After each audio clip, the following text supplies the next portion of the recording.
This is Kevin Mayo, and today we're going to drink some Stone 18th Anniversary IPA. Obviously, Stone's been around for 18 years. They come out with a different anniversary beer every year. It's been a long week. It's Friday night. I've had meetings and seminars and stuff all week long, and I am ready for a beer. And what's better than one of Stone's Anniversary IPAs? This is a little different than some of their other beers. They're still doing an IPA. They've intentionally brewed it a little darker, a little bit more, some New English brown malt they put in it, some roasted malt, and they dry hopped it with Dorado hops, which is a fairly new hop out there. And they said it's not as over-the-top citrusy and piney as some other hops. Let's go ahead and give it a pour. As always, if you like the reviews, please subscribe. We're always looking for new friends. And go ahead and leave some comments. So it is definitely pouring a little darker than a typical IPA, though it's not out of the realm of totally normal. I would say it's a dark ruby red with the light I have down here. We've got 2 fingers of tannish brown head, really tight bubbles on it.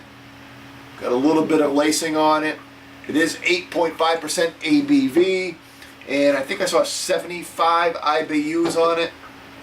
Let's do the aroma.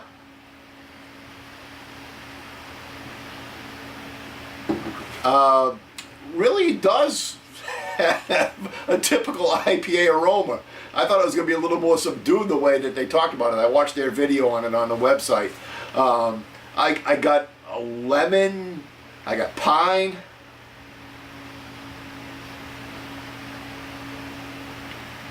Yeah, definitely got a little bit of cut grass in there.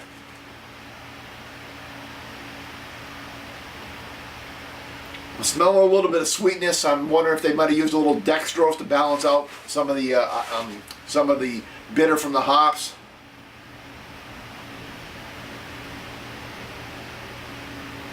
A little bit of spice, like a little bit of pepper, and then we're getting a little bit of the roasted malt coming through, a little bit of caramel. We're talking just the slightest hint of that. It's not very prevalent at all. I'm really working hard to kind of pull it out. So, like I said, it's been a long week. Cheers.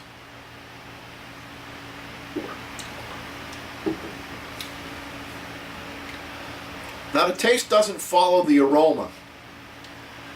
The taste is more subdued, less punch you in the mouth with the citrus and the pine.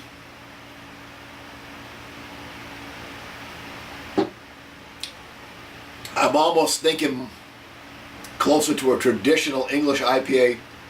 Now the bitter builds late. First sip I didn't get much bitter. As I got through the second sip, the bitter is really starting to build.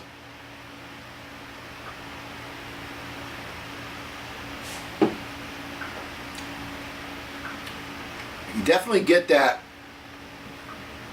dextrose, brown sugar, sweetness at the front end.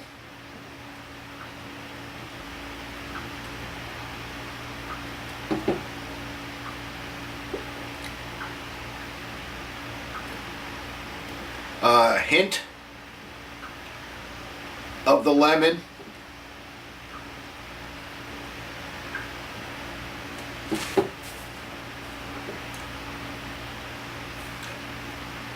If you dig deep into the palate, you do actually get, again, a hint of the dark roasted malt.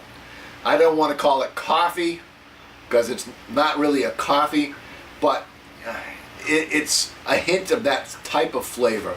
The roasted malt, maybe a hint of the bitter.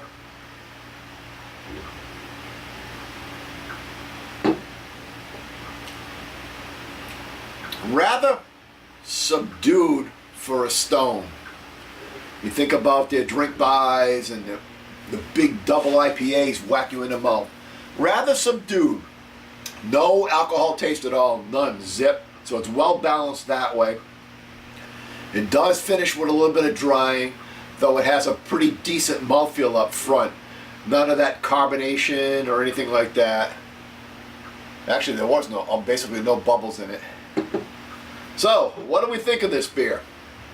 We think this beer is a nice, laid-back, drinkable beer.